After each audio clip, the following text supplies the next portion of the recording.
Man, it's an honor, for real. It's an honor to be here.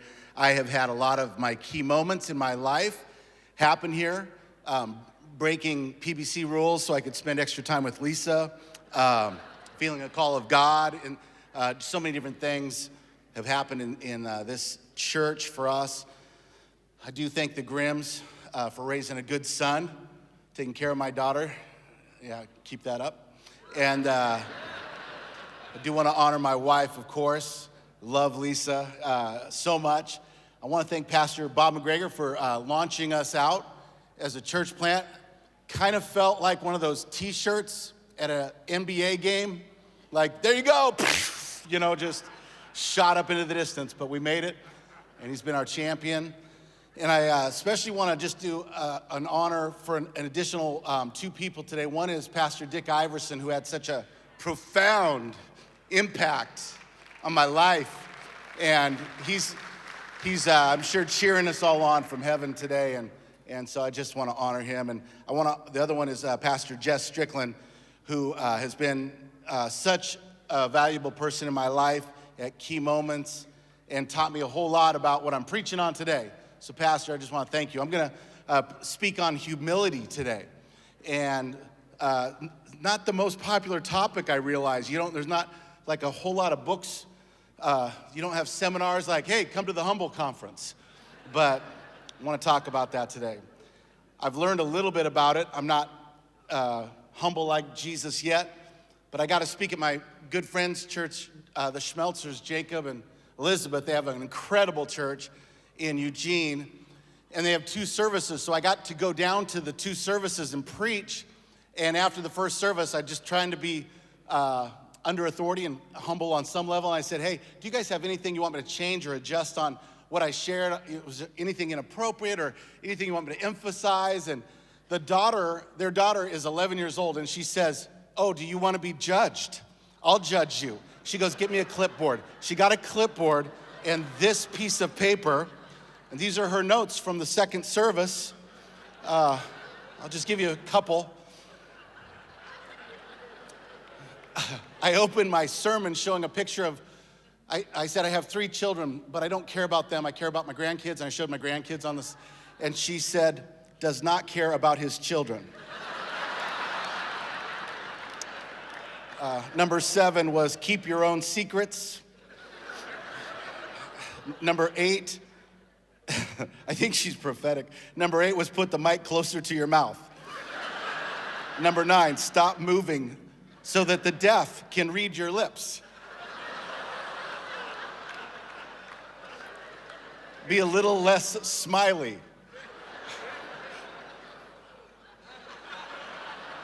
And in all capitals, number 17 is stop moving. Okay, so that'll keep you humble. I keep this on my desk as I prepare for Sundays. And just as a reminder that none of us have it all together. Am I right? All right.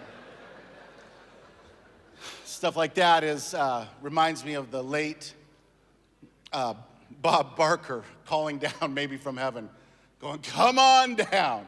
Like, come on, some of us, sometimes we just think a little too highly of ourselves, and I think maybe Jesus would want to inject into his body a little bit of humility in this day and age, and it's what I felt called to speak on today. And this is a phrase that just keeps ringing in my heart: the humble of heart will win humanity. The humble of heart will win humanity. And I'm going to read to you a verse from the rebuilding of the temple era, which is one of the minor prophets there. Micah has a classic statement about humility, but it's interesting because it's in the context really of judgment. But there's this one hope that God gives his people if they will do this. And it's Micah 6:8. He has told you, O man, what is good and what does the Lord require of you, but to do justice and to love kindness and to walk humbly with your God. I want to key in on that, walking humbly with your God. The word there in the Old Testament doesn't just mean you take a walk, but it means to actually your way of life and how you walk. The way of your life needs to be saturated in humility. And this is what God requires of us. And humility is just not real popular today. It is not a strength that people comment on when they talk about churches. Oh man, that church is really humble. or that leader is so humble. And yet Jesus was so humble. And he stood up and said, come unto me, and because I am humble and lowly of heart. And we need to become like Jesus in this way. A couple of the definitions of humility in ancient cultures, in Greek and Hebrew and Latin, they all mean the same thing. It means to be brought low, whether it's in a negative context of being humiliated, or to bring yourself low and to go, I'm gonna make myself low. That is the word in ancient literature, and it never was something that was to be attained to, because like in our generation, everybody wants power and they want to be promoted. And yet this word has been around for such a long time. In John Dixon's book, he said the humble person is marked by a willingness to hold power in service of others. And I think it's a great definition to say, hey, if you are a pastor or a leader, one of the reasons that you have been granted the authority that you have is so that you could use that and leverage that for other people. And this is what Jesus did in his humility. And one other definition of humility I'd like to share is this idea that humility sees yourself and it sees God accurately. You're not too high, you're not too low, but humility sees you as you really are. It sees God for who he really is, and it sees us for who we really are. And humility is reality. So you can say, hey, I have a great church, and it can be humble because maybe you have a great church. Or you could say, hey, I'm going through a very difficult time right now, and that's also humble because that is reality. And I think humility sees accurately God in ourselves. And our culture right now, even in the Portland area, of course, and I grew up here, and in other places, our liberal culture, they have a moral center based on a value of kindness. Tolerance, but kindness. Show kindness. And in the Christian world, the central thing that needs to be the moral center for us, I believe, needs to be humility. And out of humility, all the other virtues flow. The ancient Christian teachers, the fathers and mothers said that humility was the basic virtue that must be inside the Christian soul. And out of that, all the other virtues will flow. So the humble of heart will win humanity. And this is important because I think we've seen what pride can do to the church and to leaders. It's been on the news and on podcasts, the rises and the falls and the documentaries and the websites and the Instagram accounts, and we've all been affected by that. And I actually, when I see those things, I get really grieved in my heart when I see the church going down.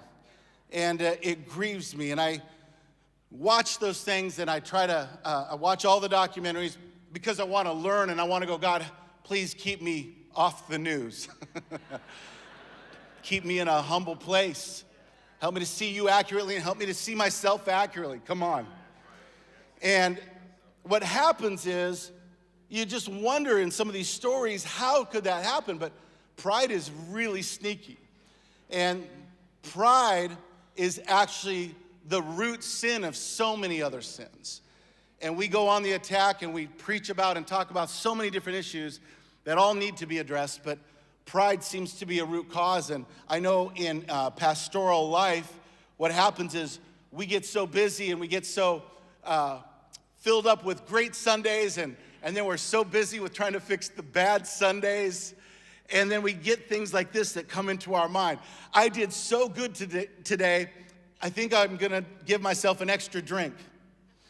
Or I am in so much pain, I deserve to watch something a little explicit. Or that person so deserved what I had to tell them. And there's something about pride that doesn't see things accurately. In our moments of pain and pressure, we sometimes go, I am better than them. God doesn't see my sin. I'm gonna allow myself an excuse.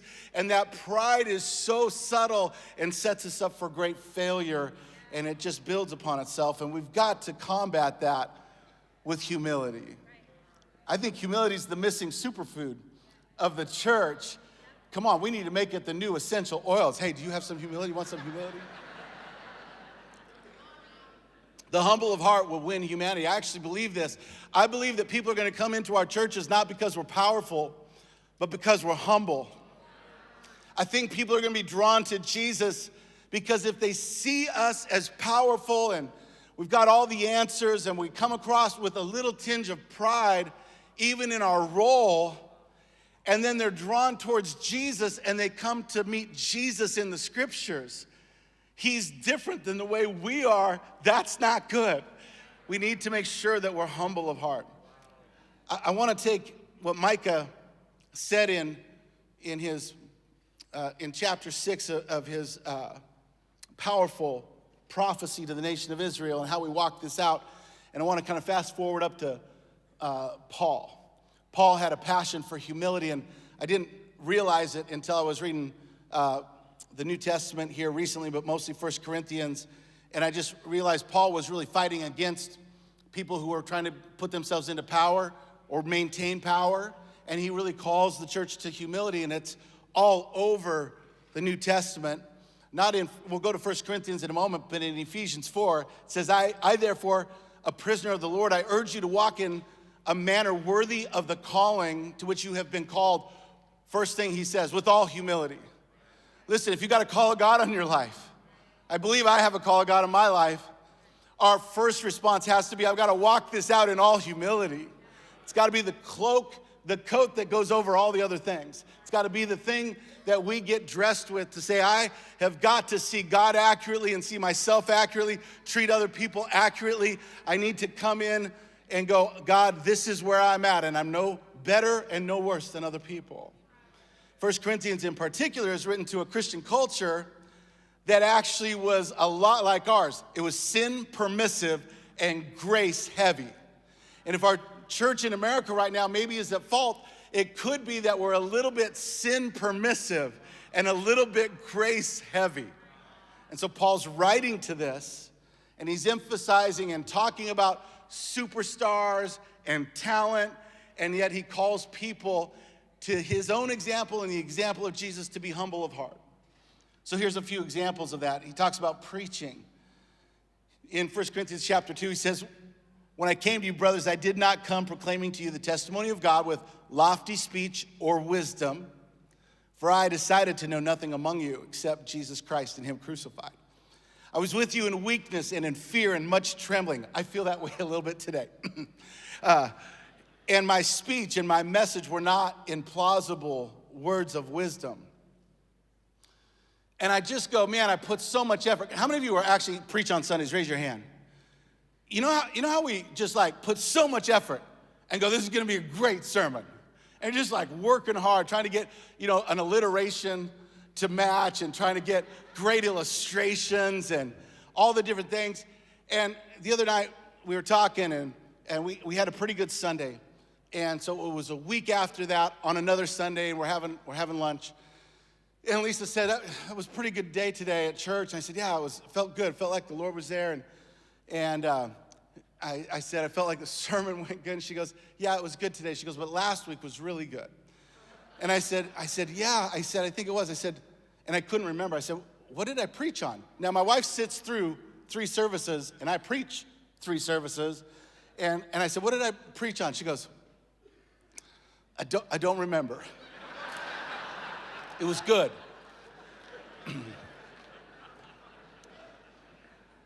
And I can't remember either.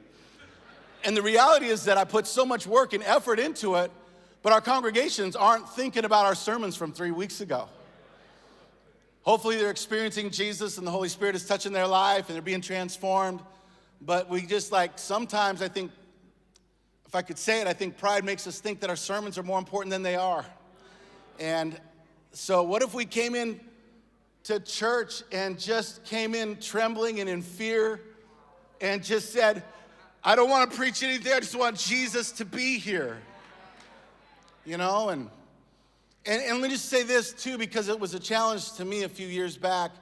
What if we didn't pray more on Sunday mornings than we do the rest of the week? What if we prayed all week long and prayed less on Sunday mornings? Just, Jesus, so glad I get to go be with your people. What I have filled up my tank with, let that overflow today. Jesus, be there, be present. Don't let me have lofty words or really good wisdom that everybody's going to forget anyway. Let them encounter you. This is Paul on preaching. One other story my wife said I could share is that I did preach a good sermon once, and I'm almost there, but I had this sermon, and you know how have you ever had a week where you're so busy you just don't get to prepare really well? And that happened for me. And I had something from the Lord. I preached it, and I gave it my best. And I had somebody after church go, man, that was so good. And other people, I brought a friend, and that just so touched. It was like you were talking right to them. And I'm like, wow, great. And then we're in the car, and I'm telling Lisa, I'm like, man, people really liked the message today. And she goes, oh, that's great, honey. And then I get a Instagram direct message. Hey, we watched it online. What a great message. One of the best ever. And I'm like, babe, check this out. Like, people really resonated. Tuesday night, we go out with my family, my brother-in-law and my sister, and we sit down to have hamburgers at a family event. And my brother-in-law, who's a little bit crazy, he says to me, he goes, oh, Matt, I got to tell you this. He goes, when you preached on Sunday, he goes, that was like one of the top 5 messages I've heard in my whole life. Lisa goes, no, really? No.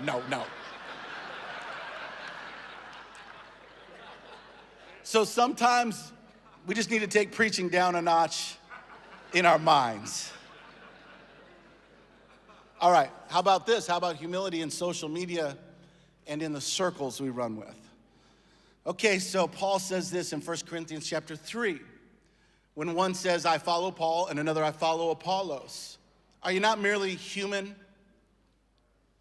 What then is Apollos? What is Paul? We're servants through whom you believed as the Lord assigned to each. I planted, Apollos watered, God gave the growth. Now check this out. This hurt my feelings. I'm a church planter. So neither he who plants nor he who waters is anything. And there was just something, I can just say it as a church planter. There's a little bit of pride in being a church planter. Like I did it. I carved something out of the wilderness. God was with us, of course, but we kind of led the way. And I would never actually say that, but I kind of would sort of sometimes. And Paul says, we're nothing. And sometimes we just think we're something. We're servants. God, help me. I check my Instagram for how many likes a video gets.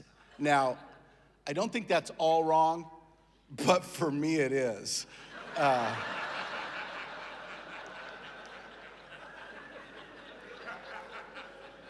And if somebody, this is so weird what we do, but if somebody famous in church world, or even in MFI world, because we're not the whole church, but like if somebody in MFI world or church world that's kind of, MFI famous, likes my post, I show Lisa. I'm like, hey, check it out, look who. And what is wrong with me?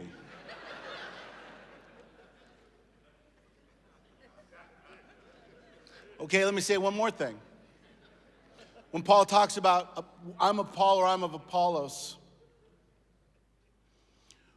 we will say things like, I'm an MFI church, or we're a Hillsong Network, or I'm an ARC church, or I'm a this. And sometimes there's a little bit of, I like to say that I'm with this group over, I'm a servant and I'm nothing and I'm just part of the body of Christ. And so if I could just say, man, can we be proud of the relationships that God has given us on that level, but can we have humility to not make that a thing? All right, preaching, social media, and then let's talk for a second about leadership versus discipleship, which Paul addresses in chapter 3. He says, let no one deceive himself. If anyone among you thinks that he is wise in this age, let him become a fool that he may then become wise. The wisdom of the world is folly. And all throughout this letter, as I hope as we all maybe in your Bible reading time come across 1 Corinthians again, you're going to see how Paul was just battling against pride and power and self-promotion and trying to get us into a humble place. And he says, if you think you're wise in this age, and I just remember prior to COVID, in my reading schedule, trying to read a leadership book about every 3 or 4 books that I would read. And leadership is great, except that leadership can actually become about me getting better so I have more time to do what I want, or to grow the church, or whatever. But leadership stuff and material can actually become a source of pride, because it can become a thing that I go, I'm just gonna get better at this. And we just gotta stop having that as a goal to get better, and we gotta become more like Christ. That's the goal. And so we just have to be careful there. And I remember for us, COVID-19, the first Sunday that we actually got back into our building, we counted the numbers and we were at 7% of what we had pre-COVID, 7. And that was discouraging. And that was where I had to just dig deep and go, God, what am I doing? And does it matter? And am I called to do this? And I had to really go, okay. And you know what happened in my life? I don't know if it happened in any of yours. I was sick and tired of leadership books. I didn't read a leadership book for a couple years. I said, I want to read discipleship books. I want to read some of the ancient fathers. I want to know how to get alone and make it meaningful instead of just being trapped in my house. I want to know about solitude and silence. And I want to dig deep and get my faith rooted. And God, would you do some discipleship work and make me more like you? Because if China invades, or if the economy collapses, or if we go into a world war, I don't want my faith to be based on leadership principles. I want to be so rooted that I could go through whatever comes, that God, that can't get shaken in me. So that became a passion for me. I don't want to be wise in this age and not have God. All right, one more thought about this, and this isn't out of the book of 1 Corinthians, but I've learned something this year about the idea of suffering and sovereignty. And if I can offer this to you, I learned that suffering is a gift because it can lead us to humility. So sometimes when we go through suffering and we can't charismatically declare our way out of something, and you get to a spot where it's a mountain that God is not moving, and you fasted and you prayed, and nothing has worked, you come to a spot of going, I'm being forced to surrender. God, this is what it was for me. God, I'm still gonna worship you, even if you don't do what I've been asking you for. And suffering became a gift that taught me about the sovereignty of God. I know for me, and maybe some of you, if we were hairspray, we'd be extreme control. Like, do you know what I'm saying? I'm a leader. I wanna move things forward.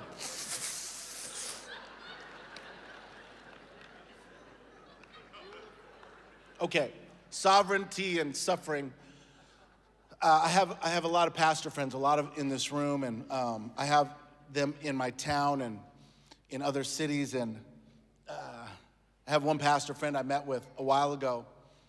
Has a very large church, and he got diagnosed with Alzheimer's. In his messages, he noticed that he couldn't recall certain words, and so he'd get stuck in a sentence and couldn't keep going. And as a communicator, that's challenging, and it's tough for the church, and they didn't understand. And he went and got examined by a doctor, and they said, you have early Alzheimer's.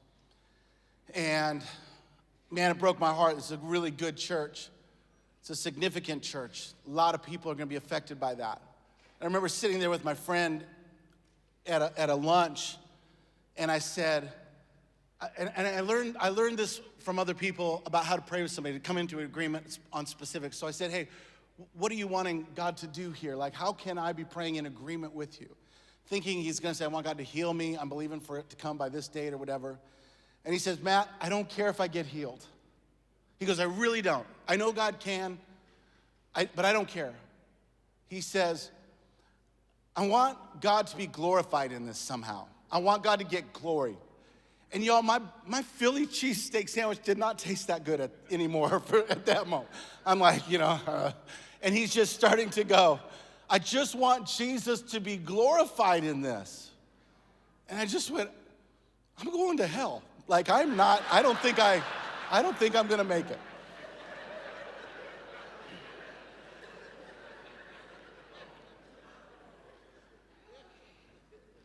So I've been praying for him because humility, one of the definitions is reality. And he knows where he's at and he knows who God is, but he's surrendered to God. And I think that gives glory to God. I think Jesus is gonna be glorified in many ways in his life. That's humility to me. The humble of heart will win humanity. Here's a couple good practices as I wrap up, some things that I've learned that maybe would help. I don't know if they'll help you, they help me. I'll share them with you. One is to have a rich devotional life. One that doesn't stop. One that's not based on what season you're in, but digging a well that goes deep and is daily. And I talk to so many pastor friends, and it's a struggle for us in our schedules to make this a reality in our daily life. But I just want to just gently nudge you to go, come on, this is what'll keep you humble. And this is what'll keep you in a place. I pray the Lord's Prayer every day. And as I get to the spot about, Father, forgive me of my sins as I forgive others, I don't just ask Jesus to forgive me. That's question number one. Will you forgive me, Jesus? And then I receive it. The second question is always, Jesus, do what you did for David. Examine my heart and see if there's any wicked way in me. And God, why am I like this? Where is it that I don't trust you? Make me more like you. I don't just want forgiveness. I want to grow. And so humility can come in a rich life of devotion to Jesus. If not, well, here's how I'll illustrate this. We have a Texas Roadhouse in our city. Does anybody raise your hand if you have a Texas Roadhouse? The Lord has blessed many of you. So we go there and we like a good steak. And what was great is a guy that was the general manager of the Texas Roadhouse started coming to our church. Austin and McKenna, as youth pastors, really ministered to their son. And so they started coming to our church. And it was just this great thing because as I'm sitting there one day having a 8-ounce ribeye with chili and salad, and we're sitting there eating, all of a sudden the waitress comes by and goes, hey, your bill's been paid by the manager. And I was like, huh, favor, you know? And I'm like, this is great. And then sometimes it would be the appetizers were free, and sometimes it would be like just different things. But we brought friends in one time, and our whole table was paid for. And so what happened is we started going to Texas Roadhouse a lot more. For real. You would too. And so what happens is they have that little steak window with the bread rolls on top and the butter with the cinnamon. And so we would walk by that, and as I'd walk by, I'd kind of look. Hey, Steve, you know, I'd see Steve and just, God bless you. So, and this is truly Matt Molt right here. Sometimes I'd walk by and not see him. I'd be like, I need to get a toothpick. Hey! Table 45. Just trying to make it easy for him. And the problem was he'd come in to church on Sunday, and I would make sure to beeline my way over to say hi to him because I started treating him like a perk and not a person. And this is what happens in our devotional life. If we don't get that right, we treat Jesus like a perk, not a person. So, God, help us to have a humble heart so that we could win humanity and be full of Jesus. Okay, in my last seconds, I was deeply affected by not just the fall of ministers recently, but when I was a teenager, Jimmy Baker fell and Jimmy Swaggart fell morally. It was big news. And those deeply impacted me. I'd wake up early on Sunday morning and watch Jimmy Swaggart. I would tithe to this church and then send extra money to their ministry. I've got the Jimmy Swaggart dual, Bible. I got the little sword, statue with the guy and no weapon for him to get you. I gave to all that stuff. And so when he fell, I remember it really devastated my faith. Thought if they can't make it, I can't make it. And the power of leadership is so important. And had some really great men of God. Remember Bill Scheidler in the parking lot on Gleason Street going, hey, we could all make mistakes. You got to put your faith in Jesus, not in men. And I was like, okay, and that helped me. And all these different things. But here was the difference. As I watched these stories as a young man, Jimmy Swaggart was under a council, I think, from Assemblies of God, and they gave him a game plan to be off the stage for a year or 2 years. They were going to work with his life, and then he rejected that probably 3 or 4 months in, just was like, God's called me, so I got to start my church again. And it didn't go real well. Jim Baker fell very publicly, and you can watch it on Hulu. There's a show, and that whole thing goes down, and he ends up kind of going into hiding. Turns out, I found out years later, he goes to the Dream Center, I think the one in Florida, if I'm not mistaken, and he shows up and goes, I don't want anything famous, I don't want any news articles, I just want to serve. I'm just trying to get back to being a Christian, not a Christian leader.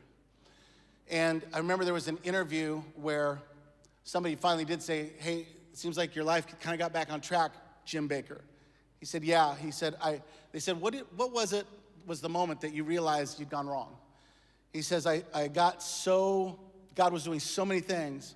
I had my team go get me meals and mow my grass because I was too big for that. And he goes, so I just want to be a normal person, and I just thought that's humility. He sees himself accurately. And that was the difference. One last thing we're going to do, and it's going to take me 20 seconds. We're going to pray a prayer together. Humbly, it's somebody else's prayer. And it's G.K. Chesterton. It's a great prayer. I don't know if I have it on the slides or not. It would be my last slide, possibly. But I'm going to pray it, and you're going to pray it with me. We're going to pray it out loud together. O God of earth and altar, bow down and hear our cry. Our earthly rulers falter. Our people drift and die.